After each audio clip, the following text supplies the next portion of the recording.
pedir para me ajudarem aqui na moderação dessa mesa a doutora Tereza, que é membro da Câmara Técnica, e o doutor...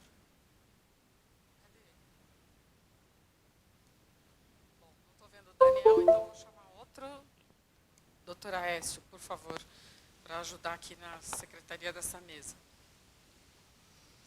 Essa próxima mesa dará continuidade, na verdade, à palestra do Dr. Luiz Campos, e nós convidamos, ou pensamos em convidar alguns, principalmente os representantes da gestão pública e suplementar em saúde no Brasil, para contar o que eles pensam sobre a medicina interna ou a clínica médica no nosso país neste momento. Como é que isso tem sido visto no sistema público e suplementar de saúde.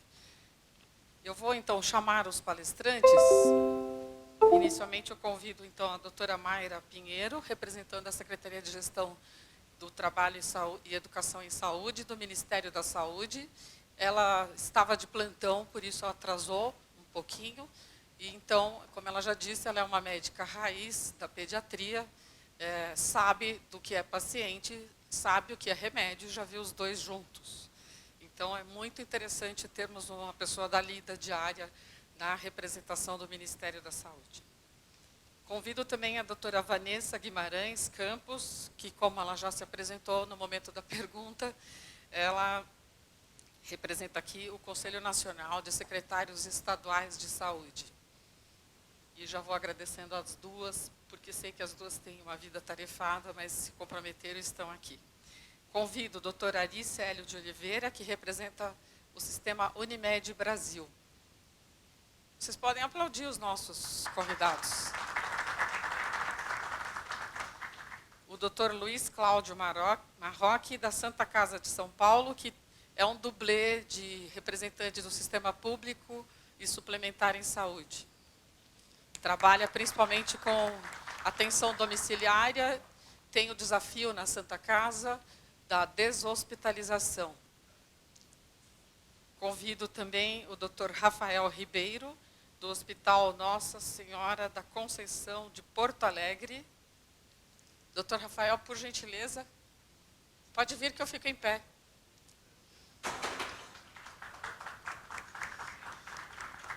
Dr. Rafael vai mostrar um trabalho importante que o Hospital Conceição, como ele é muito conhecido entre nós, tem feito ao longo dessas décadas em relação a esse assunto que nós estamos tratando. E, finalmente, conforme tínhamos combinado, o Dr. Rodolfo Pires de Albuquerque, que teve o voo atrasado de São Paulo para Brasília, por isso que é bom vir à noite, no inverno, principalmente, no verão, porque chove. Então, Dr. Rodolfo, pode vir que eles estão pegando cadeiras. Dr. Rodolfo vai representar aqui o sistema suplementar exclusivo de saúde com a apresentação de um caso que ele tem em São Paulo em relação ao atendimento de adultos com problemas crônicos em saúde. Eu agradeço a todos que atenderam o nosso convite, que estão aqui. Tenho certeza que poderemos avançar um pouco mais e já convidei o Dr. Luiz e deixo de público o Dr. Luiz convidado a fazer intervenções no momento das discussões. Então, nós vamos passar para os nossos apresentadores. Por uma questão de respeito às autoridades, falarão por último a doutora Mayra, ela é a última a falar, e a doutora Vanessa, a penúltima a falar, porque são as autoridades que representam aqui o sistema público de saúde.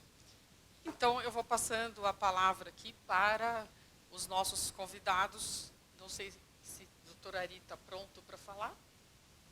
Pronto? Então, vamos lá. Doutor Ari, como primeiro palestrante, os da mesa podem acompanhar pelas TVs. Doutor Ari e todos os palestrantes, se vocês puderem resumir a fala em 10 a 15 minutos, a gente agradece bastante. Muito obrigada a todos e vamos ao doutor Ari. Bom dia. Queria primeiro agradecer, então, ao Conselho Federal, à Câmara Técnica, pelo convite. A gente vai fazer uma apresentação breve do que nós estamos pensando na formação de um especialista muito importante na cadeia de assistência do Sistema Unimed. O Sistema Unimed fez 52 anos. Opa! É o maior sistema cooperativo do mundo, formado por médicos, 20 médicos em Santos em 1967, para combater o mercantilismo na medicina de grupo e, por fim, defender o trabalho médico. É um sistema que hoje no mundo compõe um sistema cooperativista que tem uma sua origem na Inglaterra em 1844, portanto é secular, e que representa no ramo saúde 4% de toda a cadeia cooperativa do mundo. São 13 ramos. O Sistema Unimed hoje, cooperativismo médico, é o primeiro do ranking mundial e um exemplo para muitas nações sobre o cooperativismo médico, para enfrentar um problema que nós conhecemos, que é um problema estrutural, um problema de financiamento, de investimento em saúde. Em 2018, o SUS investiu 131 bilhões em saúde e o sistema suplementar brasileiro 145. Se você analisar essa cadeia de países que a gente colocou como exemplo, o Brasil investe 9% do seu PIB e investe 57% desse investimento vem das famílias brasileiras e vem da saúde suplementar, para cobrir 1/4 da população. E quando a gente começa a ver e comparar com o desfecho, com a qualidade de saúde, com os indicadores de qualidade de saúde que o mundo apresenta, a gente tem esse outro quadro. O Brasil investe 9%, mas olha aí o Reino Unido, com 70 anos lá do NHS, que resultados ele traz em termos de investimento e retorno. É um país que investe infinitamente a metade do que os Estados Unidos e é o primeiro histórico no ranking. E aqui tem um elemento para isso. Tem o modelo do sistema de saúde inglês, que tem espelhado a gente ao longo da criação do SUS, que espelhou o sistema de saúde português e outros tantos no mundo, que deixam um legado para a gente, uma reflexão. Porque lá o sistema de saúde está baseado personificado num médico de família, que tem uma formação, que tem um sistema de formação lá no Royal College de 4 anos, que tem toda uma estrutura de uma equipe focada nisso. Eu queria fazer essa primeira reflexão, porque ainda temos alguns indicadores preocupantes no Brasil e no Sistema Unimed. Nós temos no Sistema Unimed hoje 45% de internações por condições sensíveis de atenção primária. Nós temos no setor público em torno de 32% a 35%. E tudo porque nós temos um sistema altamente fragmentado, que consome recursos e traz pouco resultado do ponto de vista de desfecho e do ponto de vista de qualidade assistencial. Aqui nós somos 18 milhões de clientes que nós cuidamos, ou seja, de 47 milhões de clientes da saúde suplementar, nós estamos presentes em 84% do território brasileiro.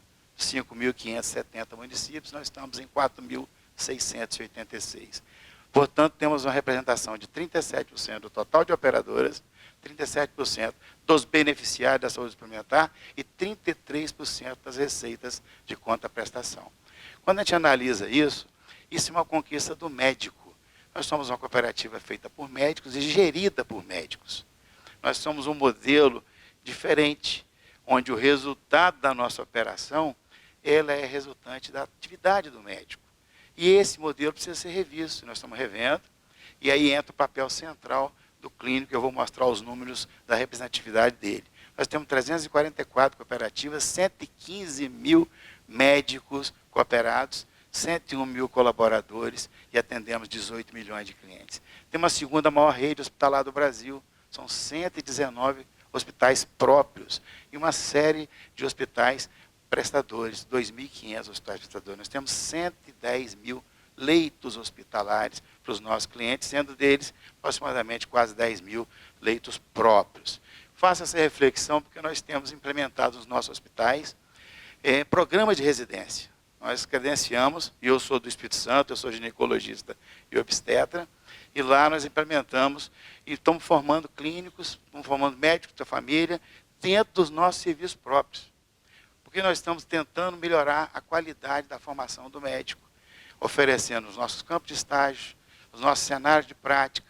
Nós temos mais de 200 vagas hoje de oferecidas e são custeadas pelo próprio médico do Sistema Unimed. Os preceptores, tudo isso é um investimento nosso.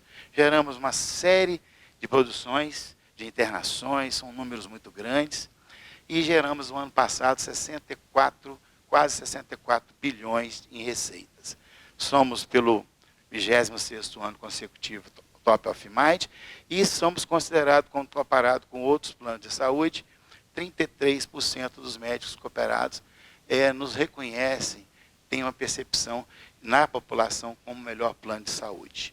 Temos 85% de satisfação dos nossos clientes e temos uma série de ações de responsabilidade social com investimentos altíssimos na formação, inclusive hoje, de internos, de residentes e de médicos. Temos um investimento enorme em parceria com a sociedade de especialidades em uma série de eventos do calendário anual de treinamento e capacitação.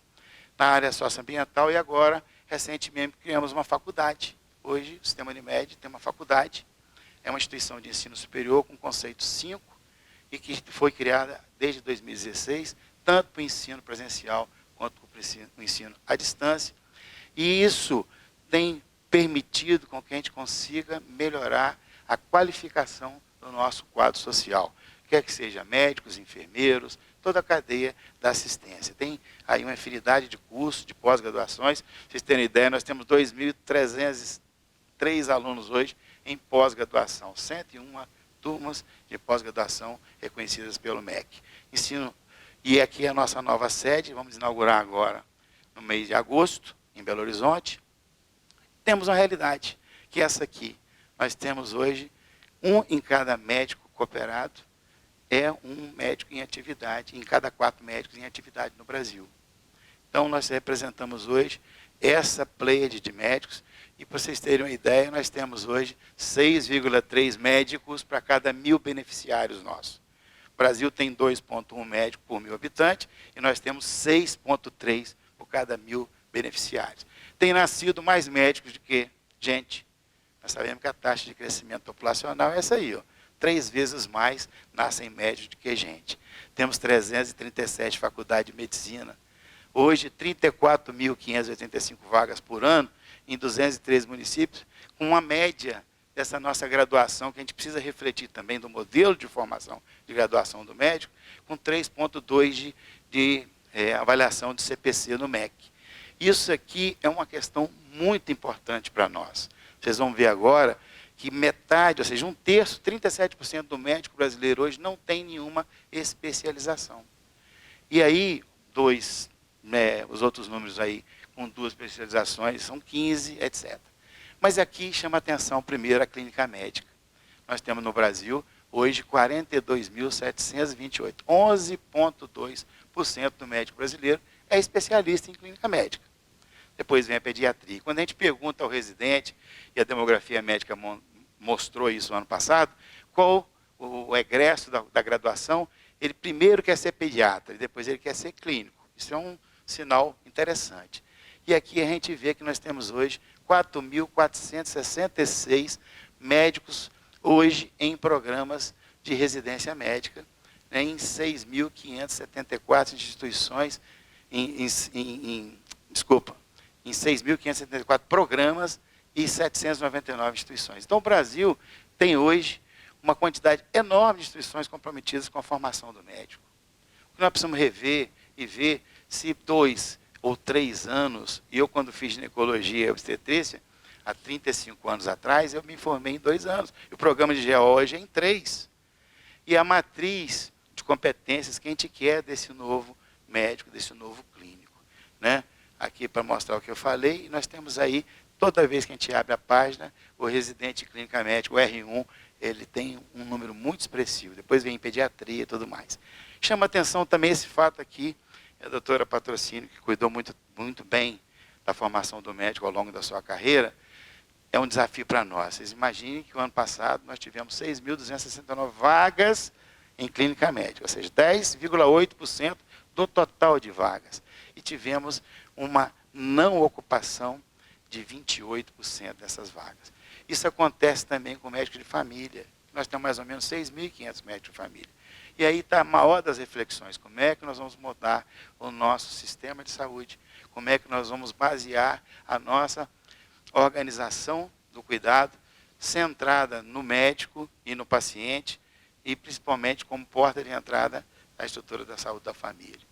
Hoje esse é o nosso perfil, a maior parte dos médicos tem mais de 10 anos de formado, ele tem 49 anos de idade, ele acha a Unimed muito bom, ele está satisfeito, é importante, ele indica, e a metade atende exclusivamente, e a metade atende a concorrência. E esse é o grande e maior desafio. Nós temos 6,6% dos médicos cooperados clínicos. Isso é um dado muito importante. Quando a gente analisa por região, isso fica flagrante, que nós precisamos melhorar muito. E aqui, para finalizar, o que nós pensamos disso? Nós pensamos que nós temos que desenvolver uma mudança deste modelo também na saúde suplementar.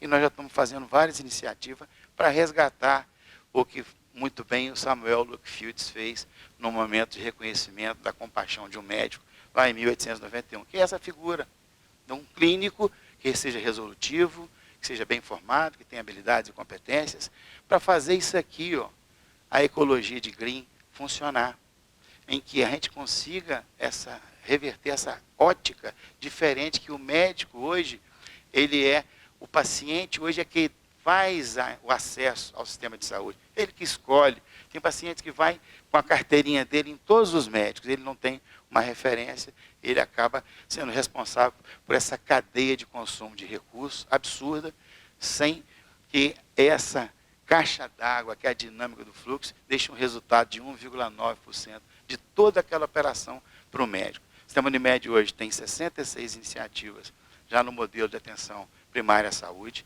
em vários lugares do Brasil. Nós tivemos experiências com Portugal, eu particularmente visitei 2 vezes lá o Henrique Botelho, no Ministério da Saúde, nos copiamos algumas coisas, fomos à Inglaterra, etc., e estamos tentando mudar. Só que nós temos 1,6% dos nossos clientes hoje nesse sistema de saúde, e nós temos ainda muita coisa a fazer. Esse é um curso que nós estamos começando agora em agosto, para tentar introduzir os nossos clínicos, os nossos especialistas, alguns deles da área de medicina interna, para a atenção primária à saúde. E aqui a grande reflexão que o CFM está enfrentando, e nós também estamos, dia 8 foi aberta a plataforma para discussão, e eu trago aqui um histórico do John Forbes, que causou espécie também essa discussão lá em 1821, quando surgiu o estetoscópio, que era uma inovação, que era uma coisa extremamente intrigante, e hoje nós estamos discutindo a telemedicina, a teleconsultoria, mas nós não podemos esquecer, nunca e jamais, que somos médicos e isso faz toda a nossa diferença. Vou pedir, venha aos senhores, para mostrar a nossa padroeira lá do Espírito Santo, quem não conhece, e citar aqui o Michael Porter, que a grande revolução do sistema de saúde só será possível quando o cerne da discussão for o valor gerado para o cliente. Muito obrigado. Obrigada, doutora Ari, principalmente por ter se mantido no tempo e pela qualidade das suas informações. E, de imediato, passo a palavra para o doutor Luiz Cláudio Maro Roque, que aqui representa a Santa Casa de Misericórdia de São Paulo, que vai, então, nos apresentar alguns dados dos desafios que aquela instituição tem tido com o atendimento de adultos e a deshospitalização e outros temas. Bom dia a todos. Doutora Maria do Patrocínio, agradeço pelo convite. É uma honra e um privilégio poder estar aqui no CFM discutindo algo que eu faço há 24 anos, dos quais um como médico do Exército e 2 na Santa Casa. Depois caminhei realmente com a saúde privada e a saúde pública juntas a esse tempo todo.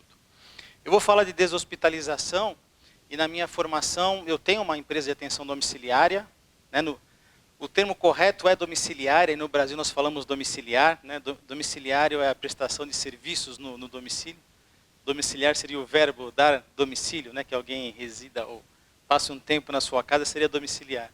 Então nós utilizamos esse momento, e a doutora Maria do Patrocínio conversou bastante comigo, para que eu trouxesse esse aspecto do internista neste contexto do que nós fizemos na Santa Casa e o que nós fazemos na saúde suplementar para que o clínico tenha a total atuação, né?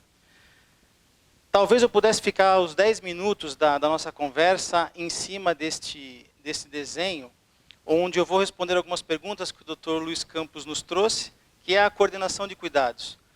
Basicamente, o que nós temos que fazer na atenção domiciliar e na hospitalar, na deshospitalização, é identificar oportunidades, identificar o paciente que é multimórbido e multimórbido usa múltiplas medicações. O ambiente hospitalar está muito bem controlado, só que 6 em 10 pacientes fora do ambiente hospitalar apresentam eventos adversos de conciliação medicamentosa e rehospitalizam por conta disso. Então, os cuidados pós-alta são tão importantes quanto o que acontece no ambiente hospitalar. E aqui é onde eu trabalho no dia a dia, né? Se trocarmos ali o nome de operadores de assistência de planos de saúde, é só substituir pelo SUS. O SUS é o nosso maior plano de saúde, nosso maior sistema de saúde, né?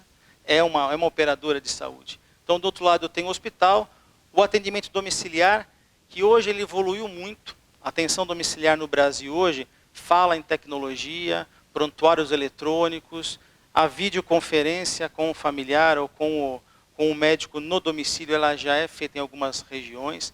As clínicas de transição, que agora ocupam um espaço entre aquele paciente muito complexo do hospital, deshospitaliza para atenção domiciliar, com risco alto. Bom, então eu vou colocar a clínica de transição entre a atenção domiciliar e a atenção de família, do médico de família. A clínica de transição é uma possibilidade. E por que não deshospitalizar esse paciente por uma agenda verde do médico? Na Santa Casa, quase 100% dos pacientes que têm alta, que demandam algum tipo de cuidado, têm retorno ambulatorial na primeira semana, se isso for possível. Para que a gente concilie medicamento, para que a gente avalie se houve alguma intercorrência nessa alta. Isso é extremamente importante. Uma das teses que eu tenho na Santa Casa é trabalhar esses números no pós-alta. Quase 90% dos indivíduos que hospitalizaram tiveram altas simples, ou seja, sem nenhum tipo de suporte no pós-alta. Qualquer tipo de suporte no pós-alta que seja, ele é importante para evitar readmissão hospitalar. Então, o nosso clínico ele é formado nisso. Aqui é uma imagem de uma das reuniões, a doutora Karina está aqui. A doutora Karina foi aluna na Santa Casa, tem o mesmo cargo de assistente da clínica médica, e hoje ela é responsável pelo grupo de apoio à alta, de alta qualificada. E aqui são os residentes internos e alguns gestores do SUS da região central de São Paulo, do EMAD. EMAD é a Equipe Multiprofissional de Atenção Domiciliar. Numa reunião para deshospitalizar 3 pacientes complexos. Essa aqui é a máxima do que nós conseguimos para que esses pacientes tenham segurança para a alta. E sim, eu coloquei a propósito aqui, esse clínico ele é o gestor dessa alta complexa. Né? Foi muito bem falado pelo Dr. Luiz Campos também, a integração de cuidados, a transferência de cuidados, como isso deve ser feito. E aqui, doutora Vanessa, eu vou tentar responder aquela sua pergunta. Plano terapêutico singular é o que nós mais trabalhamos com o nosso residente. Não existe conduta mantida. Existe algum tipo de conduta. Então, é isso que nos prontuários, hoje a Santa Casa tem um prontuário eletrônico, o residente ele é obrigado a fazer um plano terapêutico. E na alta, esse paciente recebe uma carta, não é um simples alta médica. Né? Para que esse médico, que muitas vezes é do PSF, que vai recebê-lo, tenha entendido e tem o contato nosso da clínica médica para que ele, se tem alguma dúvida, ele pode entrar em contato conosco. Esses pacientes que vão para o EMAD, e aí eu estava explicando para o doutor Luiz Campos hoje, acabei de receber a mensagem, doutor Luiz, eu perguntei para a doutora Mariana Borges, que é responsável do Melhor em Casa, que é a médica responsável pelo Melhor em Casa, que é o home care da atenção domiciliar do SUS, né, a atenção domiciliar do SUS, 45 mil pacientes mês. Levando em consideração que nós atendemos um pouco mais do que isso na saúde suplementar, 100 mil pacientes mês estão sendo atendidos no domicílio. 2 modalidades, internação domiciliar, onde existe plantão de enfermagem em casa, e aí são os pacientes com ventilação mecânica, cuidados com acesso venoso central, e eu participei da forma de se inscrever, como a antibioterapia ambulatorial pode ser feita através do PIC. Então hoje nós fizemos por muitas vezes, muito tempo, antibioterapia domiciliar em Tracate, e agora nós fazemos o PIC por ser mais seguro.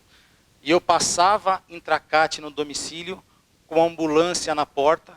Hoje nós fazemos radiografia para ver se estava alocado. Então hoje nós não fazemos mais intracate no domicílio, mas o PIC é até possível de ser feito guiado por ultrassom. Então a atenção domiciliar ela evoluiu muito, tanto na saúde pública como na saúde privada. A saúde pública, menos internação, mas antibiótico terapia até 2, 3 vezes ao dia, reabilitação, visita médica de enfermeiro de fisioterapia, fono, nutricionista domiciliar. Isto é feito praticamente nesses 100 mil pacientes sendo atendidos dia em todas as regiões. Eu tenho no Google Alerts as palavras home care e atenção domiciliar. Se os senhores colocarem, quase todos os dias, alguma cidade do Brasil coloca atenção domiciliar nos seus atendimentos. Basta ter o SAMU na cidade. Isso é importante, porque o Melhor em Casa está expandindo a sua área de atuação até mais do que nós na saúde suplementar, que está concentrado na região sudeste. Eu sou cooperador da Unimed Santos. Faz 5 anos depois que eu mudei para São Paulo que eu não atendo, mas eu estou lá no sistema Unimed. Está maior concentrado na região sudeste, porque existem os maiores beneficiários de plano de saúde na região sudeste. Mas o Nordeste, de 2017 para 2018, teve um crescimento de 132% do número de empresas que prestam serviço de atenção domiciliar. Tanto suplementar, como na saúde pública, porque o SUS às vezes terceiriza o atendimento para as empresas privadas, né? Ontem, era 1 da manhã, eu recebi o mapa assistencial da ANS que saiu ontem. Então eu fiz questão de colocar os números que saíram ontem. 68 bilhões de reais gastos no ambiente hospitalar. Dr. Luiz Campos, 20% desperdício. Fraude e desperdício. Dos quais 70% evitáveis. Isso é extremamente... Evitáveis aqui foi muito bem dito, é o overtreatment. Já que o paciente está internado, o meu paciente com Alzheimer, com pneumonia internado, já que ele está aqui, eu vou fazer uma tomografia de crânio. Eu tinha pedido no ambulatório. Esse já que está aqui, aumenta o custo, aumenta evento adverso. Se ele é portador de insuficiência cardíaca, eu vou submetê-lo a um período na máquina de tomografia, ele tem a ortopneia e tem uma intercorrência clínica por fazer uma tomografia que ele não precisava ter feito naquela internação. O mapa assistencial da ANS mostra também números de tomografia e ressonância magnética sendo solicitados em demasia. Todo ano ele traz isso e compara com as modalidades, né? Seguradora, cooperativa médica. O Dr. Luiz Campos também falou do envelhecimento populacional. A Unidas, ela é uma associação das autogestões, tem um índice de envelhecimento de 191%, que são os indivíduos acima de 14 anos, dividido pelos abaixo de 14 anos, né, 191%. E quando a gente olha o mapa assistencial da ANS, é quem mais gasta junto com as operadoras de saúde.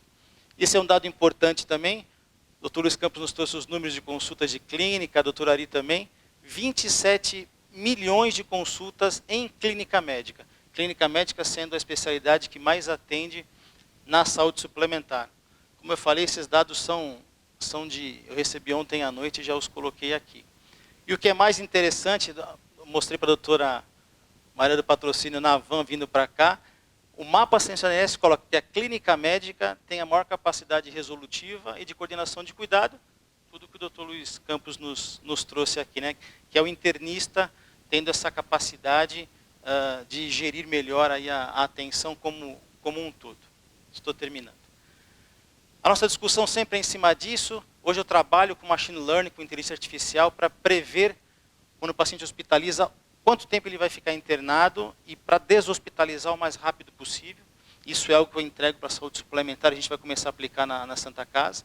Os 4 Ps, participa, preventiva, preditiva e personalizada. Então o clínico, ele está, quando nós usamos os scores, né, Wells, Bartel, Karnofsky, Lansky, Charlson, o Lacey, que a gente, para predizer o tempo de readmissão e óbito em 30 dias, nós estamos aqui tentando melhorar realmente a entrega de cuidados mais específicos e menos custosos. Aqui um trabalho feito na Unesp, tem uma professora da Unesp aqui, mostrando que quanto mais tempo o paciente fica hospitalizado, mais ele perde funcionalidade.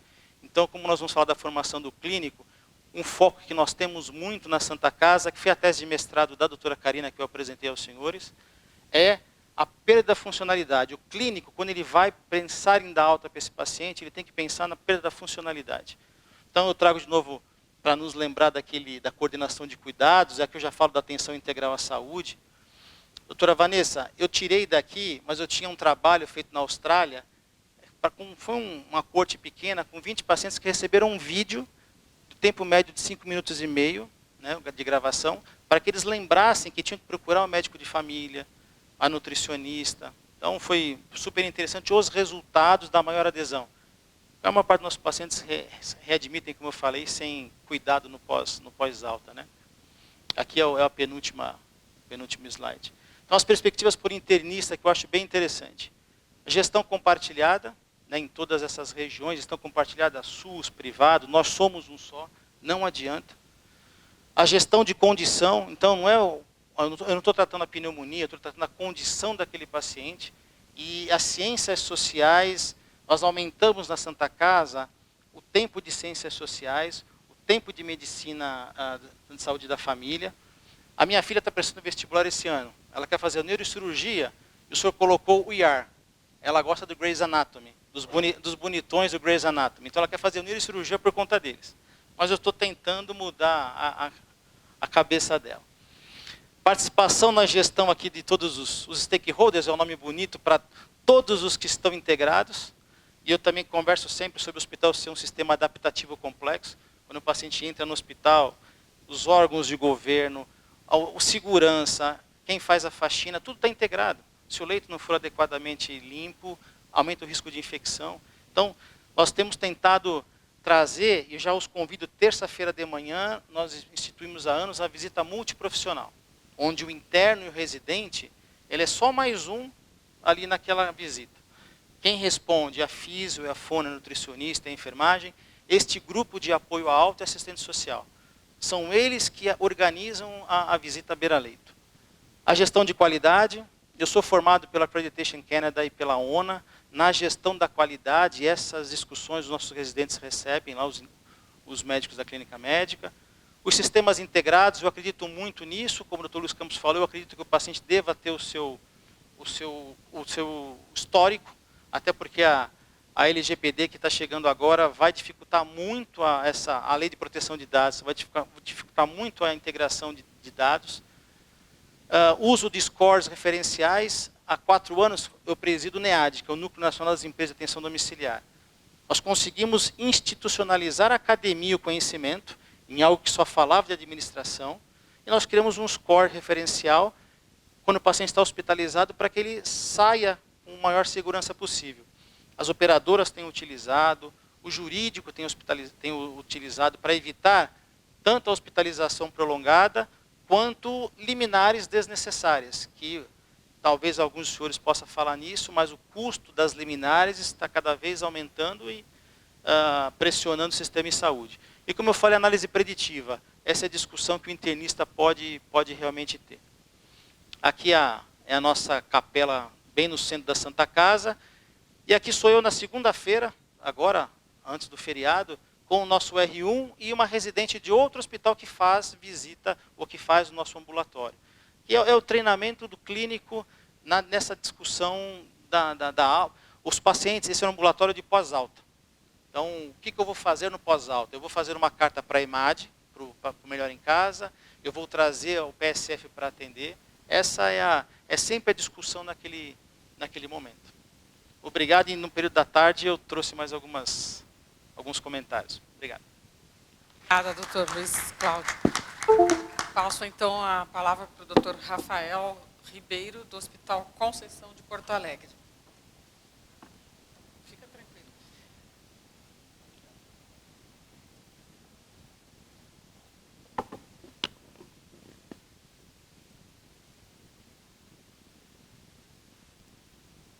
Bom dia a todos, meu nome é Rafael Ribeiro, eu sou médico cirurgião vascular, eu não me enganei, eu estou aqui mesmo como cirurgião vascular e como gestor do Hospital Nossa Senhora da Conceição. Muito obrigado pelo convite, pela comissão organizadora, eu estou aprendendo muito com vocês e vim trazer também um apelo. Esse é o nosso hospital, o Hospital Conceição, para quem não conhece, é o principal hospital do Grupo Hospitalar Conceição, que fica em Porto Alegre. Ele é 100% SUS, então ele é uma peça-chave para o Ministério da Saúde na região sul, no atendimento à população, e também como laboratório do Ministério da Saúde. Só para vocês terem ideia da dimensão, o GHC, o Grupo Hospitalar Conceição, tem 1.507 leitos, sendo que o Conceição, que é onde eu sou o gestor atual, conta com 842 leitos de internação. Nós temos 464 leitos para internação clínico-cirúrgica, que é dividida entre as especialidades, sendo que a medicina interna é a maior especialidade, a maior equipe do nosso hospital, compondo 180 leitos. Então, com esse tamanho gigantesco e com essa complexidade no atendimento dos pacientes cada vez mais graves, nós tivemos que montar algumas estratégias para melhorar os resultados e a qualidade assistencial desses pacientes. O comanejo clínico cirúrgico, o escritório de gestão de altas, comandado pelo colega Dr. André Wagner, o atual presidente da Sociedade de Medicina Hospitalar, a equipe clínica de alta rotatividade e o time clínico de procedimentos, ali do colega Márcio do Conceição. Então, nossos clínicos também fazem procedimentos cirúrgicos e procedimentos invasivos, né, Márcio? Mas eu vou me deter no comanejo clínico cirúrgico, que é mais a minha área, que foi comentado já aqui, então é esse o alvo da minha apresentação. Nós já sabemos que os principais objetivos do comanejo clínico é a diminuição do tempo de internação, o aumento da qualidade assistencial, também o monitoramento da reinternação em 30 dias não eletiva, em conjunto com o escritório de gestão de altas. A gente faz também a transição do cuidado para evitar a reinternação. A melhora da comunicação assistencial entre as equipes verticais, o aprimoramento do trabalho em equipe, o ensino de tópicos relacionados à qualidade e segurança para o grupo de residentes e a aproximação efetiva das equipes com os gestores. Nós vimos, em dado momento da nossa história, que o sistema tradicional de consultoria já não adiantava, já não tinha um impacto tão positivo como a gente esperava na década passada. Principalmente por causa de, que eu aponto ali, uma interação mais tardia do cirurgião com o médico clínico, né? Como o doutor Luiz comentou, às vezes a gente chamava o clínico no momento do incêndio, né? No momento do edema agudo do pulmão. Isso até ajuda o cirurgião, mas causa na linha de cuidado do paciente pouco impacto. As recomendações também não eram seguidas. Nós temos estudos da década de 80 e que 50% das recomendações até não eram atendidas pelo cirurgião. Então, para que chamar por consultoria, né? E a comunicação truncada, a comunicação fragmentada entre o colega clínico e o colega cirurgião também prejudica muito o cuidado assistencial desse paciente. Então, desde 2009, nós começamos com a estratégia de comanejo clínico cirúrgico, na minha especialidade, na cirurgia vascular, e os resultados foram tão satisfatórios na minha especialidade que logo, logo se espalhou para as outras especialidades cirúrgicas do nosso hospital. Em relação a resultados práticos, na literatura a gente já encontra, desde 2004, estudos de custo-efetividade da metodologia de comanejo, principalmente em ortopedia e neurocirurgia. Mas também já há estudos em relação às outras especialidades cirúrgicas, que evidenciam diminuição do tempo de internação, diminuição do tempo da admissão até a realização da cirurgia propriamente dita, diminuição das complicações perioperatórias e diminuição da mortalidade hospitalar geral. O pessoal do grupo da ortopedia e cirurgia também tem estudos de custo-efetividade, no qual demonstram claramente redução dos custos hospitalares totais desses pacientes em que é utilizada a metodologia de comanejo clínico cirúrgico. No nosso meio, no nosso hospital, esse assunto foi objeto de estudo que gerou a dissertação de mestrado do colega, o Paulo Ricardo, que gentilmente cedeu os seus dados para a gente apresentar aqui, dividir com vocês, em que foi feita uma análise do comanejo clínico no nosso no nosso hospital.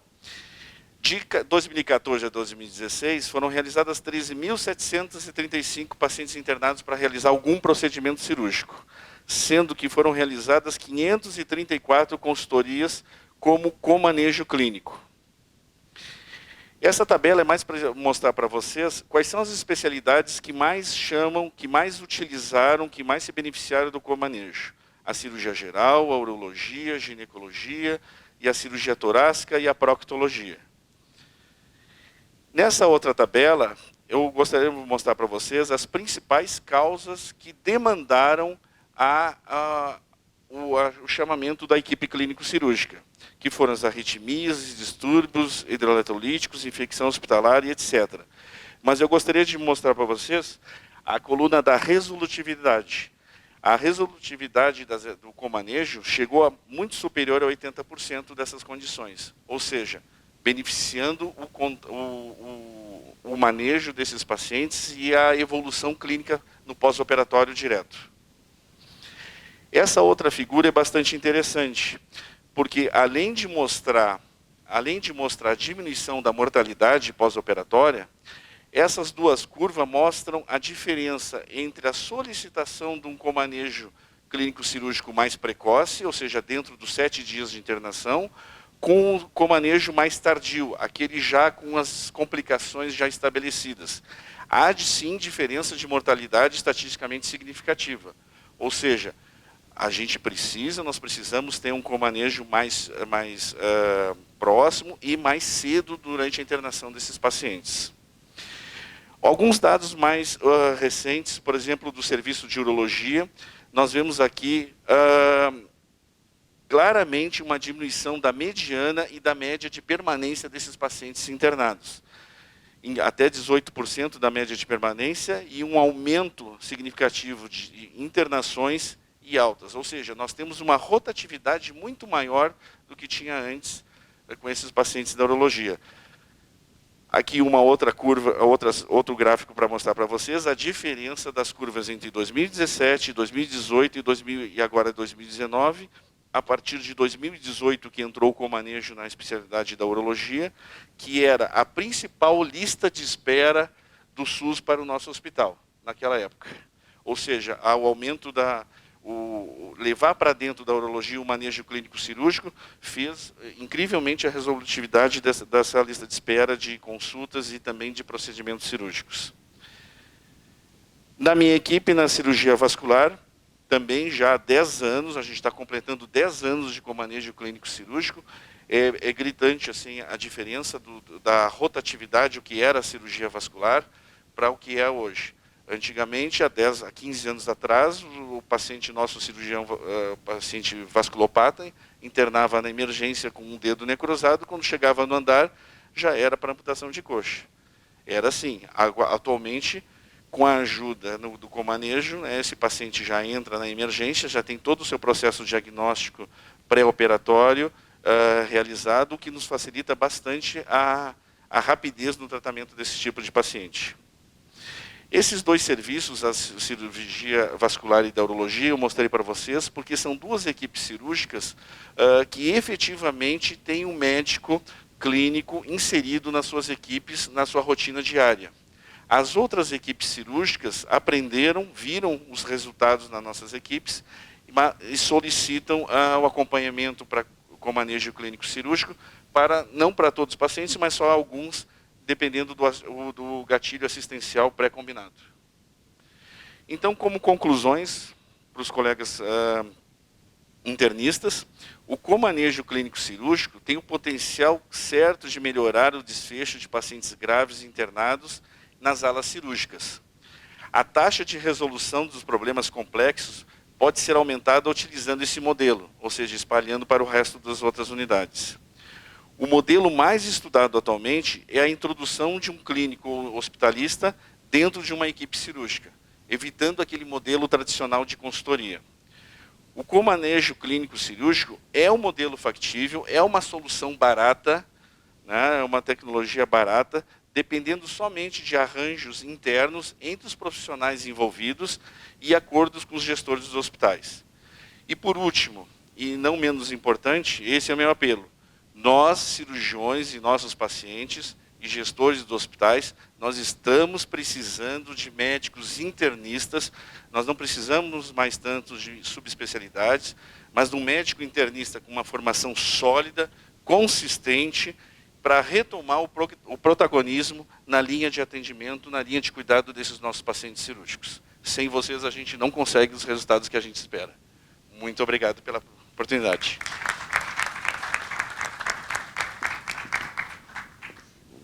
Os dois têm um ponto em comum, os dois têm filhas que assistem os seriados, e a dele quer também fazer neurocirurgia, mas em função de outra série, não do... Ele vai fazer medicina por causa do Grey's Anatomy. Muito obrigada, e vou passar imediatamente... Claro que eu fiquei com vontade de fazer uhul para ele na última fala, mas não posso. Um cirurgião vascular falando isso. Eu sempre achei que cirurgião vascular devia fazer 2 anos de clínica, mas agora acho que você deu a solução mais importante. A sua realidade prévia à introdução do hospitalista é a mesma em todas as nossas instituições. Nós temos um problema seríssimo com essa área na nossa instituição também. Dr. Rodolfo Pires de Albuquerque, se o senhor puder fazer o uso da palavra. O doutor Aécio está controlando o tempo de todo mundo.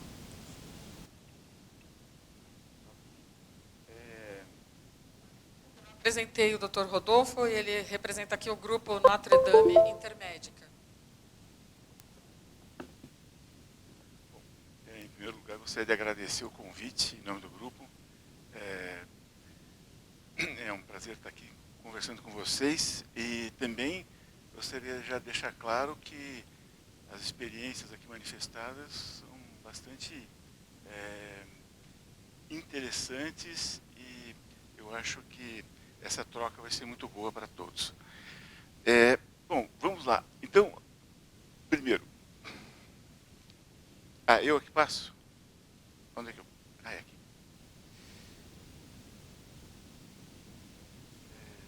Peguei. Tá bom, ok. Tá bom. Bom, é só falar um pouquinho quem é a nossa empresa. Então, nós somos do Grupo Notre Dame Intermédica. É uma empresa voltada para a pessoa jurídica, então a gente cuida da população de empregados e empresas, né? Nós estamos há 50 anos no mercado, somos uma empresa verticalizada, isso significa que a grande maioria dos nossos procedimentos hospitalares, ambulatoriais, são feitos em rede própria. Outra característica nossa é que nós somos, desde o nosso início, muito voltados para a prevenção como um modus operandi. Então, hoje a prevenção ela está na nossa operação como se fosse outra situação operacional qualquer. Bom, então, daí nós somos 20 hospitais, temos 70 centros clínicos, temos 2 milhões de vidas na área da saúde. Se a gente contar com as vidas de odonto, então a gente tem 4,5 milhões de vidas. Então, estamos crescendo e era isso só uma apresentação da nossa empresa. Mas o que eu gostaria de entrar bem no foco, e depois eu vou contar uma experiência que a gente tem lá. Mas, assim, como é que eu vejo, de uma maneira bem simplificada, essa história de que médico formar, que médico não formar e tudo mais. Bom, só lembrando, eu fiquei 12 anos na Faculdade de Medicina da USP, dando aula dentro do hospital universitário, antes de ir para a saúde suplementar. Então, esse assunto de currículo médico, formação médica, é um assunto que me é muito querido. Então, assim, o que a gente tem hoje é uma série de situações de médicas de saúde que a gente chama de conhecimento estruturado, né? Quem usa essa terminologia é o Clayton Christensen, é o cara de inovação da Harvard. Ele tem um livro lá, a prescrição da inovação em saúde, e ele usa esse conhecimento, assim, quando a situação de saúde ela é clara, ou seja, tem um diagnóstico claro, tem uma conduta clara, ele chama isso de uma situação que o conhecimento é estruturado. Quando demanda experiência, demanda nuances de avaliação, tal, então daí não é daí demanda realmente um outro tipo de profissional. Então, nós temos hoje, em ambulatório, uma série de situações de saúde cujo conhecimento é bem estruturado. Então, por exemplo, pré-natal e puericultura são mais claros deles, né? São mais conhecidos deles. Mas nós temos vários outros, como hipertensão, asma, que são conhecimentos bem estruturados. Daqui a pouco eu vou dizer qual é a repercussão disso. Nós temos, dentro dos hospitais, como principal custo,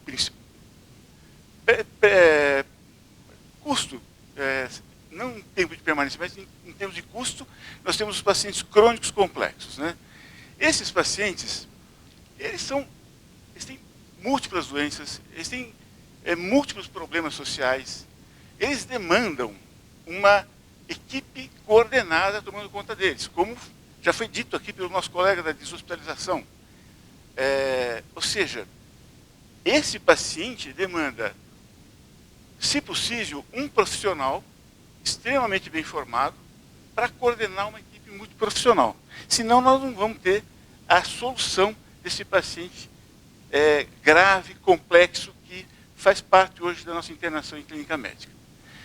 Temos também novos problemas de saúde surgindo, como AIDS e suas várias complicações, tratamentos oncológicos complexos. Então, hoje o hospital é um local onde eu tenho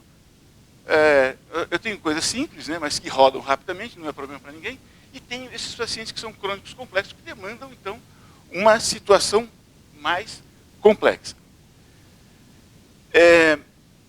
Então, dado essa simplificação que eu fiz de coisas bem antagônicas, mas é para mostrar o seguinte, que a gente faz muito benchmark com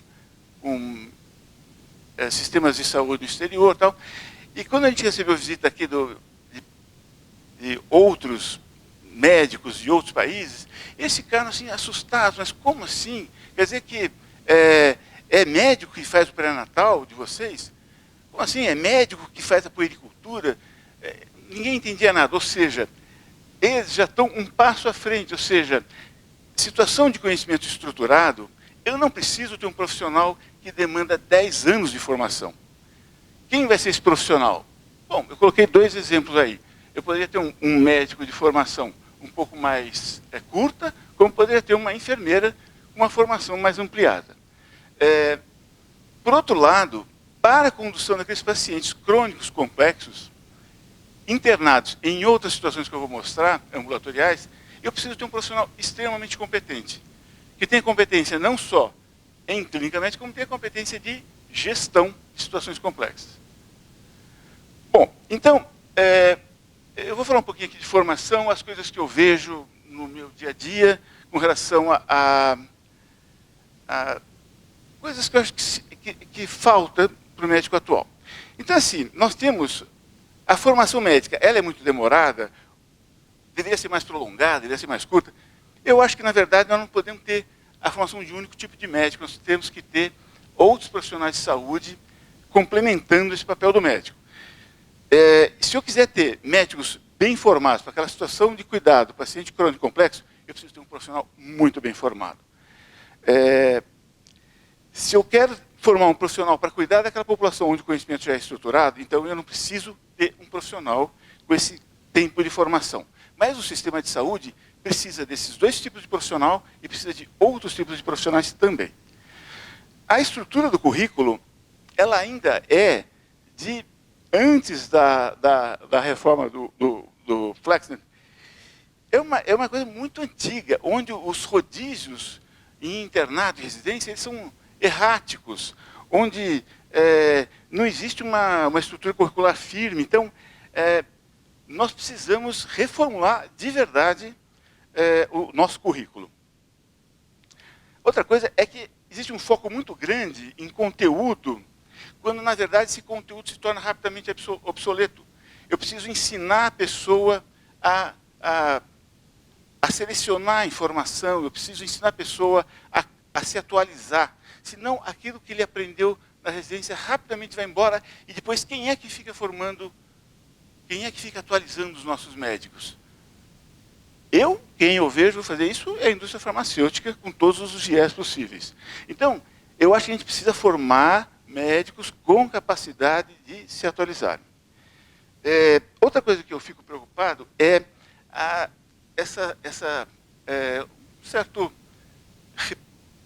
um certo arrepio quando se fala em qualquer coisa de economia, quando se fala em medicina e recursos escassos. É como se o recurso da saúde fosse infinito. Então não vamos falar de restrição de recursos, não vamos falar de otimização de recursos, porque os recursos são infinitos. Os recursos não são infinitos. Nós precisamos ter médicos capacitados em fazer gestão das situações, em serem capazes de medir, em serem capazes de estudar um processo e também em serem capazes de conversar com os gestores de uma maneira adequada. O nosso currículo, apesar de eu ter visto aqui a experiência do nosso colega que falou em deshospitalização, do estímulo que é dado no trabalho em equipe, isso não é a regra. O médico ele é formado muito como um indivíduo que toma decisões individualmente. E também não poderia ser diferente, porque a hora que vai para o campo jurídico, ele é, na maioria das vezes, culpado individualmente. Então, isso precisa ser revisto, mas, de qualquer maneira, nós precisamos treinar os nossos médicos a trabalhar em equipe multiprofissional, porque as situações são complexas e o médico sozinho não dá conta mais. Outra coisa que eu vejo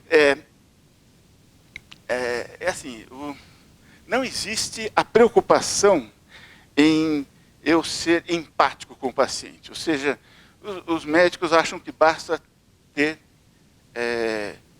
a parte técnica bem aprimorada e o resto é o resto.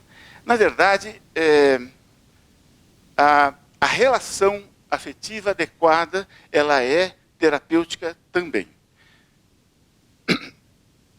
Então, eu acho que a gente precisa, a Harvard já tem um programa de desenvolvimento de empatia nos médicos, porque sabe-se que a partir do 3º ano, devido àquele estresse incrível da faculdade de medicina, o indivíduo vai perdendo essa empatia que ele já possuía anteriormente. Bom, com relação ao médico do futuro, vou falar rapidinho, mas é uma coisa que me preocupa também, porque eu vejo que as possibilidades de controle de doenças são infinitas a partir do momento que eu controlo totalmente a engenharia genômica. A inteligência artificial tem todas as condições de assumir a maioria dos papéis do médico atualmente. Então, assim, a gente precisa rapidamente começar a discutir qual vai ser o papel do médico daqui a 10, 15 anos, porque senão o médico vai voltar a ter aquela irrelevância que ele tinha em 1900 e alguma coisa. Sabe, pegar na mão do paciente e ficar vendo ele morrer, isso não por mais compaixão que exista, isso não é ação adequada de um profissional de saúde. Então, naquela época, era totalmente irrelevante a medicina. Se a gente não tomar cuidado, eu acredito, é uma crença pessoal, que a gente possa voltar àquela época de irrelevância. Bom, então o médico do futuro é uma interrogação. Nós temos uma preocupação, essa aí é a nossa preocupação com relação aos médicos. Nós estamos cada vez mais preocupados em dar treinamento aos nossos médicos, dar condições de desenvolvimento, estamos montando um centro de ensino e pesquisa, estimulando os médicos a fazerem publicações, a irem em congressos.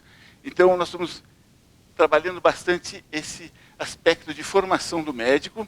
Estamos também preocupados com a parte de relacionamento da nossa equipe médica, da nossa equipe de saúde como um todo, porque isso é um problema nosso e eu acredito que da maioria dos sistemas de saúde. Ou seja, se você comparar o cuidado que um profissional de supermercado tem com o cliente e o cuidado que um profissional da área de saúde tem com o cliente, é bem diferente.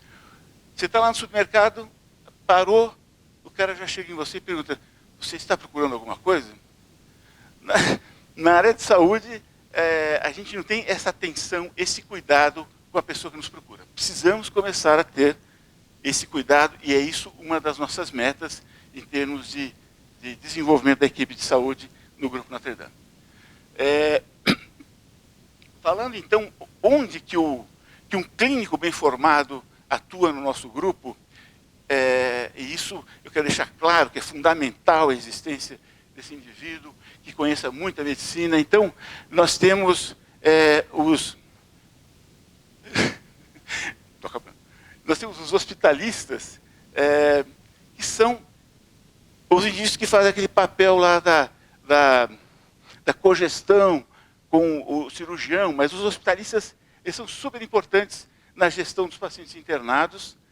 Eu vou contar rapidamente a nossa experiência de case, onde também profissionais extremamente bem formados são necessários. Atividades gerenciais, o médico bem formado exerce com maior propriedade, como diretorias médicas que a gente tem, regulações. Então, em tudo isso, o médico bem formado é fundamental. Falar rapidamente do case.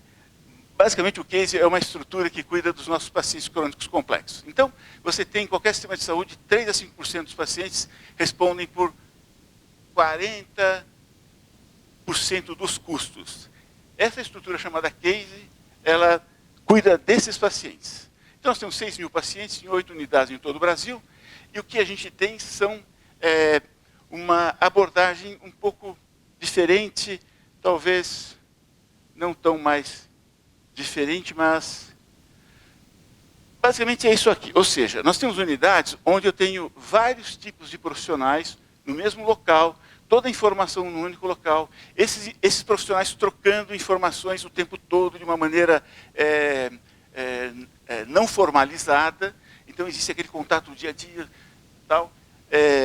Então eu tenho a possibilidade desse indivíduo estar em home care, não estar em home care, eu tenho a possibilidade desse indivíduo procurar um psiquiatra, desse indivíduo ser referido para um especialista, mas ele tem o médico que comanda ele. Além de ele ter o médico que cuida dele como um todo, junto com esse médico eu tenho ainda um auxiliar de enfermagem e eu tenho uma auxiliar administrativa que vê se ele fez o exame, se ele não fez o exame, se ele foi em fulano, se ele não foi. Então, o case, então, é essa estrutura centrada no paciente, de uma maneira coordenada e multiprofissional. Então, o médico bem formado, ele geralmente é o gestor desses times que a gente tem. Cada médico cuida de entre 140 pacientes com 20 horas semanais. Então, isso aqui são alguns resultados econômicos que a gente tem que mostrar, porque nós somos uma empresa de capital aberto. Então, nós temos vários programas, mas eu vou contar basicamente de um programa que a gente fez, mostrando que, em saúde, qualidade reduz custo. Então, sempre que você põe mais dinheiro para cuidar corretamente do paciente, você reduz o seu custo de uma maneira significativa. Nós tínhamos, entre Rio e São Paulo, nós temos mais ou menos 500 pacientes em diálise crônica. Esses pacientes fazem diálise em clínicas credenciadas porque os pacientes necessitam, a clínica de diálise precisa de capilaridade, então tem que ter várias. E a gente notou que havia muita internação desses pacientes. As internações eram principalmente por problemas relacionados à má qualidade da diálise e problemas de catéter. A gente resolveu fazer uma intervenção, chamamos todos os nossos credenciados, conversamos, pusemos indicadores de qualidade e falamos, vamos acompanhar todo mês, quem estiver fora vamos chamar para conversar, e começamos a fazer fístula em todo mundo. Todos os 500 pacientes a gente pôs num programa de monitoração, já com um script pré-formatado, e a conclusão, em resumo, esses pacientes tiveram a internação extremamente reduzida, e em termos de resultado econômico, a gente economiza com essa ação de mais qualidade 3 milhões por mês, só com essa população de dialíticos crônicos. Em conclusão, o que eu gostaria de finalizar realmente o nosso currículo médico é antigo, tem algumas deficiências. Eu acho que a partição dos papéis na assistência da saúde precisam ser revistas. Muita coisa que o médico faz não precisa de um profissional com 10 anos de formação, ou 8 a 10 anos de formação. E, sem dúvida nenhuma, o clínico com treinamento e e formação na condução de casos complexos é fundamental, é ele que vai dar esse gerenciamento da equipe multiprofissional, e é ele que vai permitir ter um cuidado desses pacientes de uma maneira com qualidade e sustentabilidade. É importante discutir o médico do futuro hoje, para que a gente não corra o risco de voltar à irrelevância que era a profissão médica do passado. Por mais bonito que seja, retratado em quadros e tudo mais, ela era irrelevante do ponto de vista social. Muito obrigado, era isso que eu queria falar.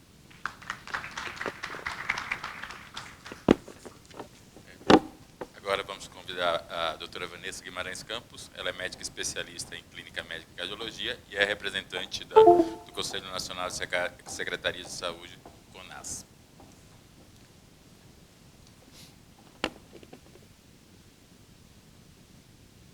Bom dia a todos.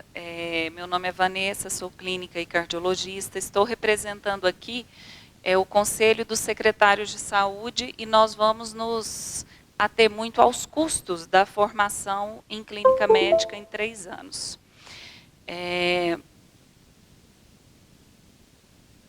Bom, então nós fizemos uma consulta no sistema informatizado da Comissão Nacional de Residência Médica e nós tínhamos cadastrados 474 programas nos últimos 15 dias. Essa consulta foi feita nesses últimos 15 dias. A doutora Maria do Patrocínio sabe que o sistema também tem alguns dados que são difíceis de explicar, né? Desses 474 programas, 5 estavam em diligência, 62 em exigência, 2 em supervisão, sendo que supervisão geralmente é exigência ou diligência, não sabemos por que estava em supervisão, e 13 programas vencidos aguardando atualização dos dados. O número de residentes consultado no sistema diferem dos dados de Schaeffer, é claro, porque são dados mais atualizados, mas também tem esses erros que eu falei para vocês, que a gente está procurando conseguir explicar. Eram R1 3.350, R2 3.352 e R3, que seria o ano adicional, 85. O total de vagas autorizadas no sistema, nesses últimos 15 dias, era de 6.767, sendo que 5.616 mostravam-se ocupadas, diferente também dos dados que foram apresentados anteriormente. Agora, segundo o Schaeffer, nós temos 42.728 titulados. E a maior parte dos programas está na região sudeste, sendo que São Paulo tem 82, Rio de Janeiro 38, Minas Gerais 59. Mas nós temos Roraima, que tem apenas um programa, por exemplo, registrado no sistema. Nós temos Rondônia, que tem 3 programas apenas. Então, são dados do sistema informatizado. Segundo Schaeffer, em 2017, eram 4.466 cursando, e, de acordo com esses dados que eu falei para vocês, a taxa de ocupação é de 83% e 17% de ociosidade. São os últimos dados consultados no sistema. Em relação às exigências, por que esses programas ficam em exigência? Muitos porque não atendem à Resolução 2 de 2006. Uma das características da resolução, além da definição de carga horária em cada rodízio, são os rodízios obrigatórios em cardio, gastro, nefro e pneuma. 20% de rodízio da carga horária em enfermaria de clínica médica geral, 20% em especialidades, 20% ambulatório geral e UBS, 15% em urgência e emergência e 5% em UTI. Essa deveria ser a distribuição da carga horária do residente do primeiro ano.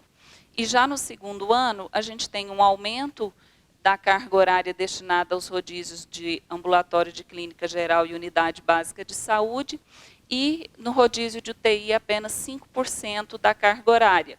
Os estágios obrigatórios são aqueles que eu coloquei, Os estágios opcionais estão aí e os cursos obrigatórios, epidemiologia, biologia molecular aplicada e organização de serviços de saúde. Como todos sabem, essa resolução é uma resolução desatualizada. E várias sociedades de especialidade apresentaram as suas matrizes de competência à Comissão Nacional de Residência. E agora, no mês de maio, foi apresentada uma matriz de competências para que a residência se mantivesse em 2 anos.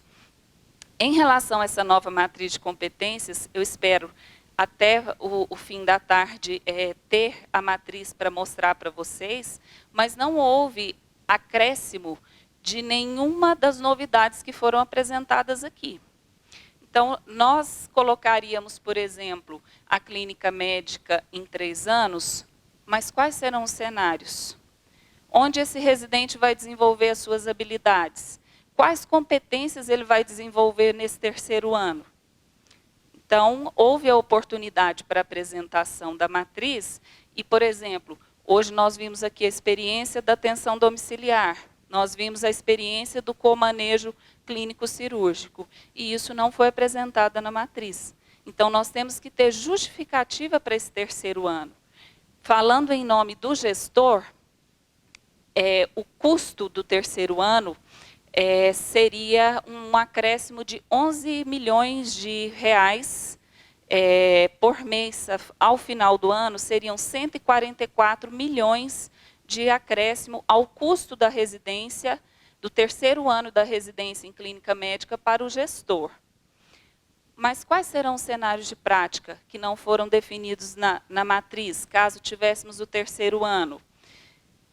Como que nós vamos compartilhar o cenário com uma nova residência, que é a residência de medicina de emergência? Como que nós vamos repartir cenário com a medicina de família dentro da atenção domiciliar? Então, essas perguntas têm que ser respondidas pelos clínicos, né? Então, o CONAS, ele se encontra preocupado em relação a essa adição de custos, né? Porque nós temos uma emenda constitucional 55 que congelou o teto dos gastos em saúde. Entretanto, o CONAS está aberto à discussão.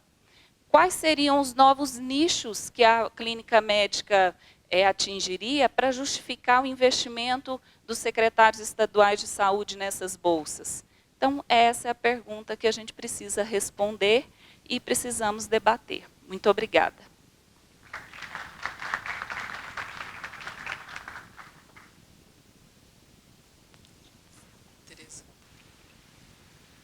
Convidamos agora a doutora Mayra Isabel Pinheiro, graduada em Medicina pela Universidade Federal do Ceará, pediatra, especialista em Medicina do Trabalho, mestre em Ciências com área de concentração em Neonatologia, doutoranda em Bioética, médica perita do Instituto Nacional de Previdência Social, coordena o internato de pediatria do curso de Medicina do Centro Universitário Cristos, secretária da Secretaria de Gestão do Trabalho e da Educação na Saúde, SIGESTES.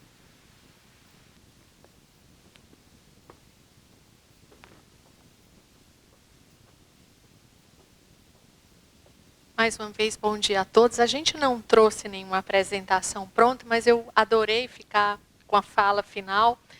Me senti representada por todas as falas que me antecederam. E a gente vai falar um pouquinho, fazendo o resumo de parte do que foi discutido aqui. Quando a gente ouve falar da gestão da saúde pública e escuta sugestões como as que foram trazidas aqui no âmbito da saúde privada, a gente percebe que as nossas dificuldades no âmbito da gestão pública são muito maiores do que o que a gente imagina. Nós temos no Brasil um sistema universal que atende 70% da população, e a gente já falou aqui, com demandas infinitas e recursos limitados. Um sistema que é conhecido no mundo inteiro por ser excelência de transplante renal, por ter um dos melhores programas de imunização do mundo, por ter um dos melhores programas de atendimento ao doente renal crônico, por ter o maior sistema de bancos de leite do mundo. No entanto, que tem inúmeras dificuldades, apesar de ser excelência em algumas áreas. Entre essas dificuldades, algumas que são muito específicas da saúde, que requerem gestão de qualidade, outras que fogem ao setor saúde. Uma delas é a questão do saneamento no Brasil, que nem pode ser resolvido no âmbito da saúde privada, que a gente sabe que gasta quase 100 milhões a mais do que o que é gasto na saúde pública, 100 bilhões. Mas, por exemplo, a questão do saneamento perpassa o Ministério da Saúde. E, no entanto, a gente sabe que boa parte das internações no Brasil hoje, nas nossas unidades clínicas, são decorrentes da falta de estrutura sanitária, nas escolas, nas nossas residências, nas nossas ruas, até dos grandes centros. Outras questões graves que também foram apresentadas aqui, nós temos uma população que vai envelhecendo a passos largos. A projeção é que, ao chegarmos em 2060, nós tenhamos aí uma pirâmide brasileira completamente invertida e que a nossa expectativa de vida chegue a 95 anos de idade. Em 2030, nós já teremos 19% da população brasileira de idosos. Hoje, esse número está em torno de 9%, 11%, segundo o IBGE. E com o aumento da nossa expectativa de vida, aumentam também as nossas doenças crônicas.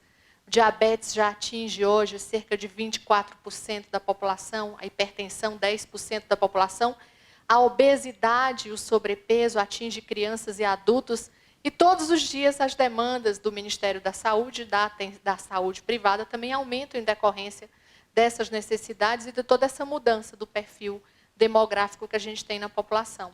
Aliado a isso, a gente tem a questão das escolas médicas, da formação médica no país, da formação dos outros profissionais da saúde. Nós nos deparamos hoje, enquanto MEC, Ministério da Saúde, com um grave problema até então, pouco discutido com a sociedade brasileira, que é a questão da formação de profissionais da saúde por cursos de ensino à distância no Brasil. Nós temos hoje formação 100% à distância de quase todas as categorias da saúde, com exceção da medicina, da odontologia e da psicologia. Nós estamos formando, por valores de R$ 49,90, enfermeiros, veterinários, fisioterapeutas, educadores físicos, as outras 12 categorias da saúde, todas à distância. Isso traz para nós uma grande responsabilidade, do ponto de vista bioético, é a responsabilidade do Estado, enquanto autorizador e liberador do funcionamento desses cursos, e a sua ausência de fiscalização efetiva por não ter, às vezes, contingente de funcionários dentro da gestão para que a gente possa fiscalizar um país com dimensões continentais. Então, são muito graves os desafios, e dentro desses desafios a gente tem um outro que vocês clínicos, que nós clínicos, porque enquanto pediatra também sou clínico, e enquanto perita vivencio isso há 15 anos, que nós temos hoje, e cujo papel do clínico é muito importante. Nós temos um terceiro ordenador de despesas no Brasil, que é o setor da judicialização.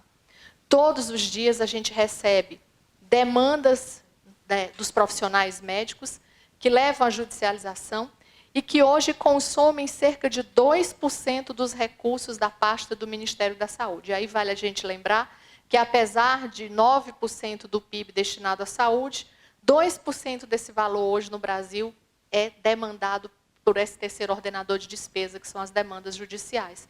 E nós, médicos, nós somos muitas vezes os demandadores desse sistema judicial, que acaba não estando ordenado e levando do Ministério da Saúde recursos que deveriam ser aplicados nas obrigações de atender o diabético, o hipertenso, as doenças crônicas do nosso dia a dia. Como fazer? Quando a gente fala no SUS que deve ser humanizado, que deve atender às novas demandas da tecnologia, mas onde nós não temos recursos. Onde vai a nossa responsabilidade enquanto clínicos de sopesar a gestão pública e os seus recursos ineficientes, ou insuficientes, perdão, para que a gente não prescreva e não crie nos nossos pacientes essa expectativa da resolução de demandas que o sistema não tem como contemplar. Então, há muito o que nós temos que pensar juntos. Outra questão muito importante, a gente falou aqui de formação, da distribuição, que é nossa responsabilidade enquanto Secretaria Reguladora do Trabalho e da Educação junto com o MEC, que é a distribuição das vagas de residência médica hoje no país para a clínica médica. E nós descobrimos, levantando os últimos dados da CEGEDS em relação à ocupação dos profissionais no Brasil, nós temos lugares onde as demandas de residência são completamente discrepantes da necessidade populacional. E somos nós, CEGEDS, que liberamos as bolsas de residência médica para as escolas de saúde pública, junto com o MEC. Então, hoje, nós estamos fazendo o levantamento geográfico de todo o país para que a gente possa redimensionar ou abolir algumas modalidades de residência, como as residências multiprofissionais, que não são efetivas, elas formam profissionais que não encontram respaldo no mercado para atuação e nem para servir a população, e aumentar as vagas de residências que são prioritárias no país, entre elas a clínica médica. Como fazer um sistema de saúde funcionar com modelo de gestão adequada, quando nós temos na porta de entrada no sistema, unidades de pronto atendimento conhecidas por nós como UPAs, onde os profissionais que iniciam a cadeia de atendimento ao paciente grave, ou às vezes o profissional da unidade básica de saúde, não tem formação clínica, são médicos gerais e muitas vezes recém-formados. É lá que se faz a porta de entrada no sistema. Nas emergências brasileiras e na porta de entrada no Sistema Único de Saúde, nós deveríamos ter os melhores profissionais, os mais bem preparados. É lá que a gente enxerga que nós devemos interromper a cadeia de agravos e complicações que vão demandar maiores gastos da atenção secundária, da atenção terciária e até da atenção quaternária. Então, hoje, enxergamos dessa forma as mudanças que devem ser realizadas no Ministério da Saúde. Compete à nossa secretaria especificamente regular essa relação de trabalho e de formação com as vagas de residência médica, e é nosso compromisso que isso seja revisto breve, já, para que a gente, de fato, tenha nas portas de entrada do sistema, e a gente vai começar esse trabalho efetivamente agora com a carreira federal, onde o concurso abre vagas para provimento de regiões de difícil provimento, áreas de extrema pobreza, Brasil profundo, para clínicos e médicos de saúde da família. É lá que a gente deve ter os melhores profissionais para que a gente consiga melhorar a saúde pública no nosso país. Essa é a nossa contribuição, a gente está aberto para continuar o debate. Muito obrigada.